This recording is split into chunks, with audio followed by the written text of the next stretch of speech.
I think the more important skill, if you ask me, is to have an extraordinary life is the art of fulfillment. And it's an art. It's not a science. Because there's a science to making money. I don't care who you are. If you do certain things, you're going to have too much financial stress. You do other things, you're going to have an abundance. There's a science. There's a science to your body. Everyone here is biochemically different genome, but there's certain fundamental patterns that if you and I follow them, you're going to have tons of energy, you're going to feel good. If you break them, you're going to pay the price and have low energy or disease. But fulfillment is an art.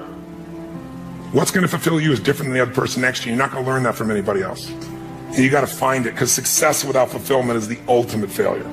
And I get those phone calls all the time for the multi-billionaire entrepreneur or politician or business person or a person just won their Academy Award and they're depressed and they can't tell anybody because they got all their goals, but they're not fulfilled because they really don't have that sense of meaning in their life. They went for something and they got it. They achieved. And if you doubt this, what I'm saying is relevant to you or us or anyone, just think about a year, a month ago, we lost what I consider to be a national treasure, Robin Williams. How many of you loved Robin Williams? Look around the room, keep your hands up, look. And most of you didn't know him. Almost every, and where you go in the world, people love Robin Williams. By the way, was he great at achievement? Oh my God, that guy, he said he wanted to become a great comedian. He did that. I want to make the world laugh. He did. I want to make my own TV show. He did it. I want to have the #1 TV show. He did it. I want to make movies. He did it. I want an Academy Award for not being funny. Not his skill set, drama, and he did it. I want a beautiful family, and he did it. And then he hung himself. Make everybody happy but yourself. Not a good plan. So if I had a gift to give you, it would be maybe make a different decision. And the decision is that no matter what happens in your life, you're going to live in a beautiful state. A beautiful state. And that could be happy, that could be grateful, that could be being generous. Those are all beautiful states, aren't they? It could be curious. It could be fun. It could be playful. You're not limited to one state, but it's different than suffering. And most people's suffering, and all suffering I've ever seen, I've traveled to 100 countries. I've dealt with presidents of countries and, presidents of businesses, CEOs. I've dealt with people in prison. I've dealt with, you name it, average people. Suffering always comes because you're obsessed about something related to you. You can only be depressed if you're focusing on yourself. You say, no, I'm depressed because it's my kids and they're not doing well. No, you're depressed because you feel you failed your kids. It's about you. It's about how you think what you should have done or shouldn't have done, or what someone did to you or didn't do to you in the past or the future, which don't even exist. So I have a simple goal. My goal is help people make a decision that says, I don't know what's going to happen. You might get a divorce, even though you don't think so. You might find a member of your family with cancer. You might have your house get burned down or have a tornado go by, and if you live in the same place, it happens every 2 years and you move back, we should talk, but some people seem to do that for some reason. You can't control those things. I can't control those things. I don't want those to happen to you or anybody I love or anybody who's even a stranger to me, but they're going to happen. True?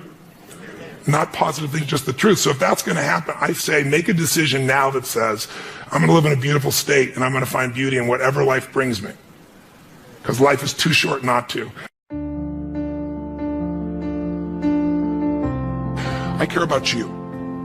The fact that you're not happy has nothing to do with what you have or don't have. The fact that you're not happy is that your life doesn't match the way you think it should be. And you have some idea of how you think it should be. And worse, if you're this depressed after all this time, you feel like you can't do anything. You have no power to change it. You feel helpless. What's an area of your life you really feel happy about? And I want you to think about it for a moment, truthfully. What's an area in your life today that if you wanted to be happy about it, you really could feel proud about it? You could feel like it's an area you're doing darn well in. And if you're really hard on yourself, there's still an area. What's an area? I want you to think of it right now. And I want you to think of that area, whether it's your body or your finances or your career or your intimate relationship or your relationship with your kids, or your relationship with your creator, whatever it is. I want you to think about, why are you happy with that area of your life right now today? Why are you happy with that area of your life right now today? Really think about it. Whenever you're happy with an area of your life, it's because right now, your current life experience, I call it your LC, your life conditions, the conditions of your life conditions in that area match or are equal to your blueprint, your story, your belief about how life should be in that area. when your life conditions, the way you're living your life today, does not match, it doesn't equal your blueprint, your story of how it's supposed to be, then you're going to have disappointment, frustration, or pain. If your life is way different than the way you think it's supposed to be, you can have enormous pain. If it's a little different, you might feel stressed. When your life conditions don't match your blueprint, you're going to have pain. But here's when you suffer. Well, who here has been through the dark night of the soul? Who's been here in a situation where you feel like life isn't worth living? Or we feel like a pain that just will never go away? We have an identity. We have a story of how we're supposed to be. And if life somehow gets in the way of that story, we feel pain. But if we feel we have no control, that's when we go into suffering. See, it's one thing to say my life doesn't match my blueprint, I gotta lose weight. That might stress you out. Or my life doesn't match my blueprint, I'm not in a relationship, I gotta get in one. That might motivate you even. You might not like it, but you're gonna find a way to get in one. Or my career doesn't match how I should be, you could change it. But when you start believing that your life doesn't match your blueprint, and you have no control to change it, you're helpless, that's when people suffer.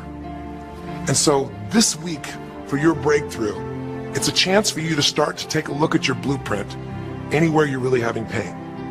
Hey, look, if you're doing great in some area of your life, celebrate it, of course, and I'm sure there are many areas you are. But life is really a series of growth spurts. I mean, two things in life make you feel alive: growing and giving. Because here's your choice. Watch this now. If you're suffering, if you're in pain, your life doesn't match how you think it should be, and you think you're helpless to change it, now you have only three choices. Choice one, blame something. These are your three choices. When life doesn't match how you think it should be, blame something. An event, someone else, or yourself. As we talked about earlier in the series, blame games just destroy you. There's no progress when you blame. For the moment you feel okay, but nothing changes. What are your real choices? You only have two choices in life. If life doesn't match your blueprint, you either have to change your life. That is, you gotta say, you know what, my body isn't there, I'm gonna go work out. My relationship isn't there, I'm gonna change it. You know, I'm not making what I gotta make, I'm gonna retool, I'm gonna get a new skill, I'm gonna go back to school, I'm gonna start a business, I'm gonna do something. You have to do something to change your life.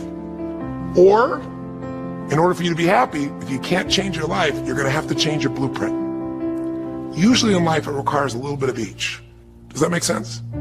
And if you change your life and change your blueprint, you can have an extraordinary life.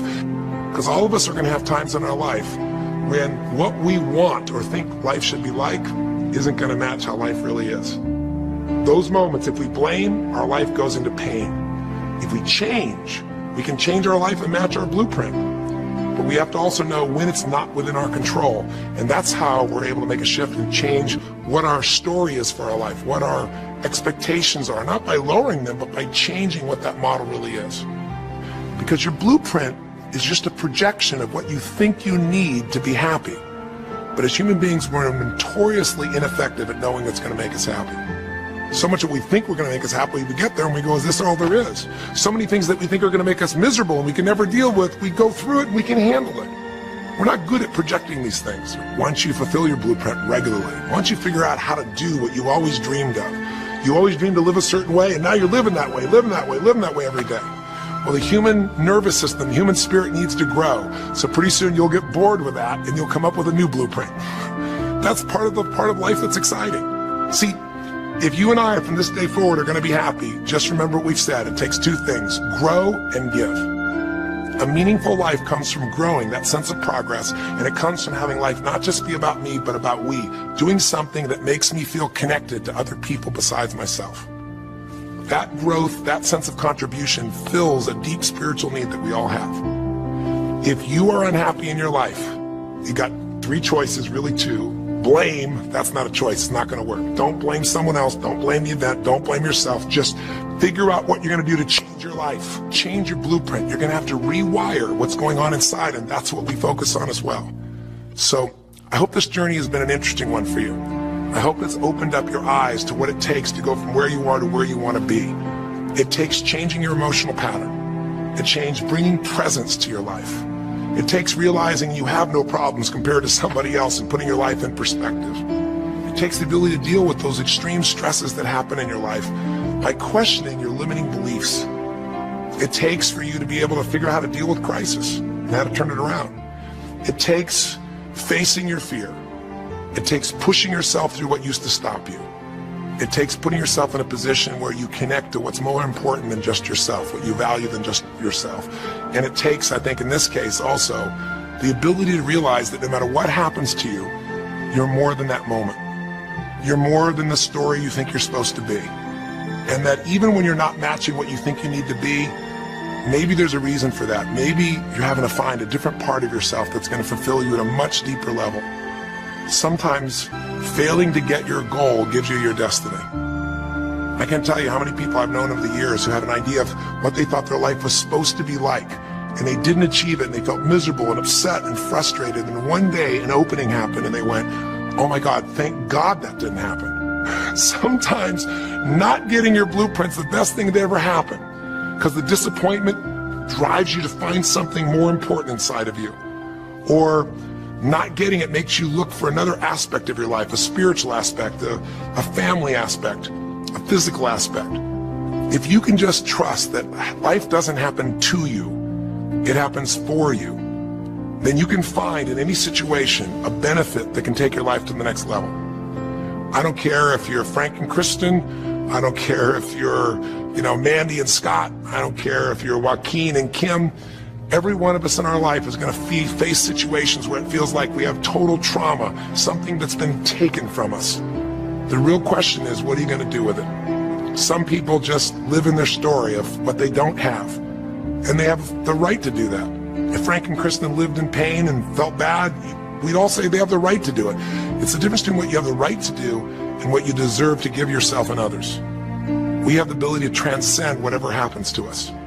There's something called post-traumatic growth. Very few people know about it. Two people go through the same stress, one's destroyed, the other grows. What's the difference? The people that grow will not give up. They don't have any excuses. They find the way to break through whatever it takes. And when they do, three things happen. Number one, they realize who they really are and what they're capable of. They realize they're so much stronger than they thought they were. And number two, they deepen all their relationships. You want to know who really cares about you, who you love and who loves you? Go through some tragedy, go through some hard times. All your Facebook friends go away. Your real friends, your real family shows up for you and you show up for them. And it deepens your relationships. And the third thing happens, if you can push yourself through and break through whatever challenges life gives you, is each time you have a breakthrough, you get stronger. And it almost like builds a psychological immunity in you, where suddenly, all of a sudden, it's like stuff happens, and you know stuff's going to happen, and you're not scared of it anymore. Because after you've been through a stroke, after you've been through, losing the use of some of your body, your senses, after you lose a family member, and you break through to that, you get to the other side, it's like, give me your best shot, life. It's almost like there's this psychological immunity that says, I'm ready for whatever life will give me. I don't want challenges, but if they're here, I know I can handle them. That strength of spirit is what creates a sense of freedom and joy in life. And that strength of spirit basically comes from living a life where you are constantly and never-ending flinging away to improve yourself and to help others. And never settle for less than you can be. Never settle for less than you can give or you can share.